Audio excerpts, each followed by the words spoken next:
যেই তিনটা রোগ হলে বুঝবেন আপনি জান্নাতি। সুবহানাল্লাহ। এই তিনটা রোগ যদি আমার আপনার মাঝে দেখা দেয় তাহলে বুঝতে হবে আল্লাহ পাক রব্বুল আলামিন ওই সমস্ত বান্দা বান্দিকে আমার আল্লাহ খুব বেশি ভালোবাসেন। আল্লাহ তাআলা যাকে ভালোবাসেন আমার আল্লাহ তাকে দুনিয়াতে বেশি পরীক্ষা করেন।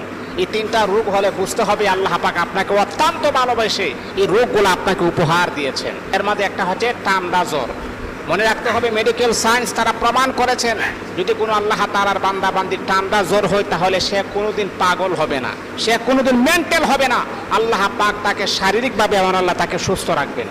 2 নাম্বার হচ্ছে যদি কোনো ব্যক্তির চুলকানি হয়, খাদ্যানি চুলকানি যদি কোনো ব্যক্তির হয় তাহলে মনে রাখতে হবে তার চামড়ার নিচে কোনোদিন ক্যান্সার হবে না, তার স্কিন নষ্ট হবে না।